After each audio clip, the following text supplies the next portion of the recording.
Hi all. So హెల్దీగా మనం burger ఎలా చేయాలో చూద్దామా? సో మన డైట్‌లో బర్గర్స్ అనేవి చేసుకోవటానికి ఫస్ట్ గ్రేటెడ్ పన్నీర్ కావాలి అండ్ చాప్ చేసిన వెజిటబుల్స్. ఇక్కడ నేను కలర్ క్యాప్సికమ్స్ తీసుకున్నాను అండ్ మష్రూమ్స్. సో ఫస్ట్ ఒక స్టెయిన్‌లెస్ స్టీల్ కడాయిలో కొంచెం బటర్ వేసేసి దాంట్లో మనం మష్రూమ్స్ బాగా క్లీన్ చేసినవి లైట్‌గా కుక్ చేసుకుంటాము. మష్రూమ్స్ అనేవి ఫైబర్ అండ్ ప్రోటీన్ చాలా రిచ్ ఉంటుంది కాబట్టి this is very important ingredient. So తర్వాత స్టెయిన్లెస్ స్టీల్ కడాయిలో మనము ఫస్ట్ ఒక 1 లేయర్ ఆఫ్ మష్రూమ్స్ అనేవి తీసుకుంటాము. సో ఎందుకు స్టెయిన్లెస్ స్టీల్ కడాయి యూస్ చేశాను అంటే డెఫినెట్లీ మనం ఏదైతే vegetables and protein rich foods use చేస్తున్నామో అవన్నీ ఎవాపరేట్ అయిపోకుండా వైటమిన్స్ అన్నిటినీ లాక్ చేయటానికి అండ్ దాని తర్వాత ఎక్కడ కూడా మనకి ఈ ఫ్యూమ్స్ ఏవైతే మనకు నాన్ స్టిక్ వల్ల వస్తుందో దాని సైడ్ ఎఫెక్ట్స్ లేకుండా మనము యూస్ చేసుకోవచ్చు. అండ్ పన్నీర్ని వెజిటేబుల్స్తో కలిపేసి చిన్న చిన్న బాల్స్ చేసి టిక్కీ లాగా చేసుకున్నాము. సో ఇంట్రెస్ట్ ఉంటే మనం దాన్ని కూడా కాల్చుకోవచ్చు, లేదు అనుకుంటే డైరెక్ట్గా అయినా తీసుకోవచ్చు. సో ఇక్కడ ఫస్ట్ లేయర్ ఆఫ్ మష్రూమ్స్ పెట్టిన తర్వాత మనం క్యూకుంబర్స్ 1 లేయర్ పెడుతున్నాము. అండ్ దాని తర్వాత పన్నీర్తో ఏదైతే మనం టిక్కీ లాగా చేసుకున్నామో అది కూడా పెట్టుకోవచ్చు. సో అది పచ్చిదైనా తీసుకోవచ్చు, సాట్ చేసైనా తీసుకోవచ్చు.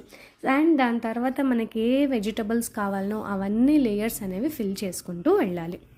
సో ఇక్కడ మనము ఇన్వెస్ట్మెంట్ వరకు చూసుకుంటే కూడా స్టెయిన్లెస్ స్టీల్ అనేది ఏదో వేరే దాంట్లోకి చాలా రకరకాలుగా యూస్ చేస్తూ ఉంటాము. దాని బదులుగా ఒక లైఫ్ టైం ఇన్వెస్ట్మెంట్. మనము చీరలు డ్రెస్సులు కొన్నా కూడా అవి మనకు లాంగ్ లాస్టింగ్ అనేది ఉండదు. ఒక 4-5 టైమ్స్ యూస్ చేశాక పడేస్తాం కూడా. బట్ ఇది ఒకసారి మనం తీసుకున్న తర్వాత 30 years వారంటీతో నాకు వచ్చింది. So I felt it very happy for using. And తర్వాత దానివల్ల హెల్త్ బెనిఫిట్స్ కూడా చాలా ఉన్నాయి కాబట్టి అండ్ టేస్ట్ కూడా బాగా ఎన్హాన్స్ అవుతుంది. గ్యాస్ బాగా సేవ్ అయిపోయింది. అండ్ మీరు చూసినట్టయితే ఆయిల్ అసలు ఏమీ వేయలేదు. ఫస్ట్ స్టార్టింగ్లో 1 స్పూన్ బటర్ మాత్రమే వేశాను. బట్ ఎక్కడ మాడకుండా నీట్గా మనకు కుకింగ్ అనేది అయిపోతుంది అనమాట. సో ఇలాగా ఎన్ని లేయర్స్ అనేవి కావాలనో వాళ్ళ ఇంట్రెస్ట్ని బట్టి కలర్స్ని బట్టి పిల్లలతో కూడా ఈ రెసిపీని ఈజీగా డూప్లికేట్ చేయించవచ్చు.